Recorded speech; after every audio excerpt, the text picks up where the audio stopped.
2022 में भी आया, 23 में भी आया, 24 में भी आया और 25 में भी ये आएगा 5 नंबर का। बेटा इस टॉपिक पे ढील मत देना, इसी तरीके से मैं और भी टॉपिक्स आपको बताऊंगा जो एग्जाम में 101% आते हैं। हेलो एवरीवन, कैसे हैं आप सब? मैं आशा करता हूं आप सभी हमेशा की तरह बढ़िया होंगे और मजे में होंगे। तो एक बार फिर से मैं गुमनाम सर और आप सभी का बहुत बहुत स्वागत है आपके अपने चैनल गुमनाम केमिस्ट्री शायर में।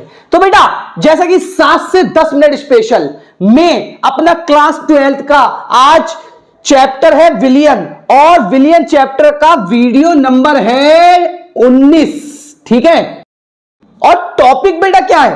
परासरण दाब तथा विलय के मोलर द्रव्यमान में संबंध। अगर आप इस साल क्लास 12 की परीक्षा देने वाले हो और किसी भी हिंदी मीडियम बोर्ड से पढ़ाई कर रहे हो या इंग्लिश मीडियम बोर्ड से पढ़ाई कर रहे हो, तो यह क्वेश्चन मैं आपको बता दूं पिछले 3 साल में हर साल आने वाला क्वेश्चन है। हर साल आने वाला क्वेश्चन है जो यहां से आता है। कितना? 2022 में भी आया, 23 में भी आया, 24 में भी आया और 25 में भी ये आएगा। 25 में भी ये आएगा। तो बेटा अगर चाहते हो कि 25 में ये 5 नंबर का मैक्सिमम इसका क्वेश्चन जो बनकर आता है वो आता है 5 नंबर का, तो अगर चाहते हो ये 5 नंबर तो आप इजीली ला सकते हो। पता है ये टॉपिक मैं आपको बता दूं 101%, मैं 100% नहीं बोल रहा, 101% ये टॉपिक आपका बोर्ड में आएगा। तो अगर चाहते हो आप बोर्ड की परीक्षा में अच्छे से 5 नंबर कवर कर सको तो फटाफट से कॉपी और पेन लेकर बैठ जाइए और चलिए आपको सिखाते हैं परासरण दाब तथा विलय के मोलर द्रव्यमान में संबंध करना।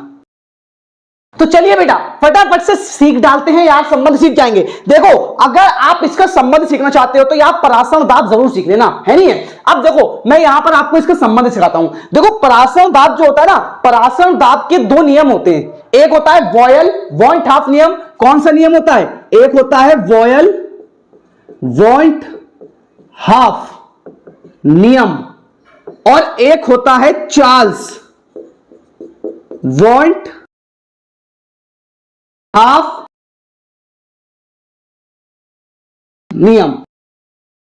ठीक है, ये 2 नियम होते हैं। एक होता है वॉयल वॉन्ट हाफ नियम, एक होता है चार्ल्स वॉन्ट हाफ नियम। देखो इन दोनों नियम को अलग से पढ़ने से कोई फायदा नहीं है, इसी संबंध को सीखते सीखते ये दोनों नियम भी आपको यहीं पर आ जाएंगे। बस आपको देखो ध्यान से चीजों को सुनना और मैं आपको इस नियम को लिखने का तरीका बता दूंगा। अगर बाई चांस आपसे पूछे जाए तो आप इसको भी लिखकर बता सकते हो। देखो वॉयल वॉन्ट हाफ का नियम क्या होता है? यह होता है स्थिर ताप पर, तो टी कैसा रखना है? टी स्थिर रखना है।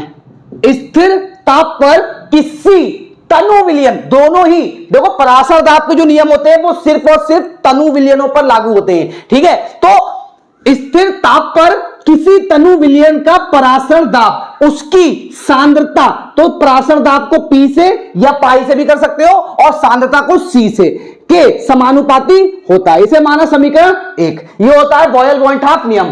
स्थिर ताप पर किसी विलयन का या किसी तनु विलयन का परासरण दाब उसकी सांद्रता के समानुपाती होता है। अब देखो चार्ल्स वॉन्ट हाफ नियम की बारी आती है। अगर आपने वॉयल का याद कर लिया तो चार्ल्स का भी, बस यहां पर टी और सी का स्थान आपस में चेंज कर देना है। अब यहां पर सांद्रता रखनी है कैसी? सांद्रता रखनी है स्थिर और समानुपाती किसके? परम ताप के। अब आप यहां पर ऐसे करके बोल सकते हैं कि स्थिर सांद्रता पर किसी तनु विलयन का परासरण दाब उसके ताप के या परम ताप के समानुपाती होता है। तो इसे माना समीकरण 2। ठीक है, अब इतना होने के बाद में समीकरण 1 व 2 से दोनों ही समीकरण में देखो P समानुपाती C के है, P समानुपाती T के है, मतलब P जो है वो समानुपाती C और T के है, दोनों का समानुपाती है। ठीक है, अब समानुपाती का चिन्ह हटता है तो बेटा वहां पर क्या आता है? एक कांस्टेंट आता है। तो यहां पर हम लगाएंगे S, तो P बराबर CST। ठीक है, तो इसे ऐसे भी लिख सकते हो, P बराबर C को पहले S को बाद में, P बराबर CST यहां लिख देना, जहां S जो है वो है विलयन स्थिरांक, विलयन स्थिरांक। अब इतना होने के बाद में यहां से एक चीज और देखिए, क्योंकि C सी क्या है? सांद्रता। और सांद्रता बराबर किसकी होती है? मोलरता के। सांद्रता बराबर किसकी होती है? मोलरता के, क्योंकि सांद्रता की इकाई है दोनों ही। मोलरता बराबर सांद्रता की होती है। और मोलरता होती क्या है? मोलरता होती है आपकी मोल प्रति लीटर। मोल को किससे लिखते हैं बेटा? स्मॉल एन, और लीटर आयतन को वी से। मतलब जो मोलरता है वो बराबर किसकी होगी? एन अपॉन वी के। अब हम क्या करेंगे भाई? सी की जगह आप एम भी लगा सकते, तो ये हो जाएगा पी बराबर एम एस टी। देखो ये भी आपसे ऑब्जेक्टिव में पूछी जा सकती है चीज, और ये भी आपसे ऑब्जेक्टिव में पूछी जा सकती है। अब हम क्या करेंगे? एम की जगह पर, एम की जगह क्या लगा सकते हैं? मोल प्रति लीटर। तो हो जाएगा P बराबर N upon V S T.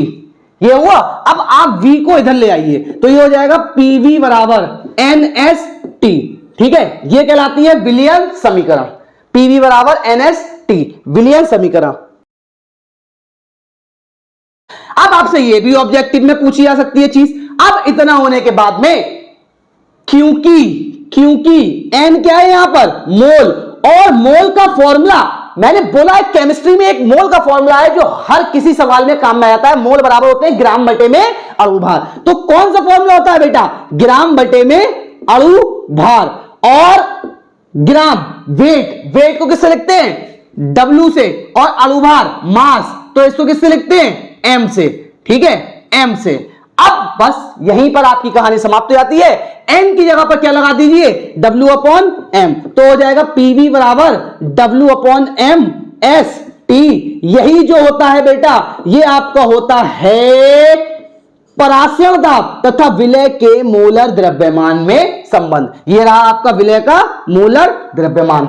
अब आप अगर चाहें तो इसे थोड़ा सा आप इस कंडीशन में भी लिख सकते हैं। एम को इधर ले आइए, पी और बी को नीचे फेंक दीजिए, तो ये हो जाएगा एम बराबर डब्ल्यू एस टी अपॉन में पीवी। ठीक है, अब ये देखिए विलय का मोलर द्रव्यमान इधर को आ गया और परासरण दाब नीचे की ओर चला गया। तो ये दोनों बेटा इसमें संबंध होते हैं। बहुत ही आसान से टॉपिक है, और यहां पर आप बॉयल और चार्ल्स का नियम भी इजीली सीख जाते हैं। 2 सेकंड के लिए मैं साइड में जाता हूं, आप जरा पहले इसे नोट कर लीजिए। ठीक है बेटा, अब नोट करने के बाद में थोड़ा सा आपको फटाफट से समझा देता हूं और वीडियो को समाप्त करते हैं। देखो बॉयल पॉइंट ऑफ नियम से भाई, ये जो होता है स्थिर ताप पर किसी तनु विलयन का परासरण दाब उसकी सांद्रता के समानुपाती होता है। चार्ल्स पॉइंट ऑफ स्थिर सांद्रता पर किसी विलयन का परासरण दाब उसके ताप के समानुपाती होता है। अब समीकरण 1 व 2 में P और P जो है दोनों ही केस में, तो P समानुपाती हो जाएगा C इंटू T के। अब जब समानुपाती का निशान हटता है कांस्टेंट आता है, कांस्टेंट के लिए आप S का इस्तेमाल करिए, क्योंकि S क्या है? विलयन स्थिरांक। हम विलयन का ही चैप्टर पढ़ रहे हैं। ठीक है, इसके बाद में C सांद्रता जो होती है वो मोलरता के बराबर होती है, और मोलरता होती है मोल प्रति लीटर। तो आप सांद्रता की जगह पर C की जगह पर मोलरता भी लगा सकते हैं, एक फॉर्मूला ये बन जाएगा, और M की जगह पर N/V लगाते हैं, जिससे एक फॉर्मूला ये बन जाएगा। फिर V को इधर ले आइए, तो PV बराबर NST हो जाएगा। इस तरीके से N जो होते हैं मोल, वो होते हैं ग्राम बटे में अणु भार, तो उसको लगा दीजिए, फिर आपको ये फॉर्मूला बन जाएगा। ये आपका संबंध हो गया बेटा, और मैं उम्मीद करता हूं आप सीख गए होंगे। अगर सीख गए हो तो बेटा एक लाइक कर दीजिए, और कमेंट्स में जरा बता दीजिए कि आपको टॉपिक समझ में आया या नहीं आया। और इसी तरीके से बेटा इस टॉपिक पे ढील मत देना, इसी तरीके से मैं और भी टॉपिक्स आपको बताऊंगा जो एग्जाम में 101% आते हैं। तो अगर आप सीख गए हैं तो हम चलते हैं, फिर अलविदा लेते हैं आपसे, फिर मुलाकात होगी एक नए और धमाकेदार वीडियो के साथ।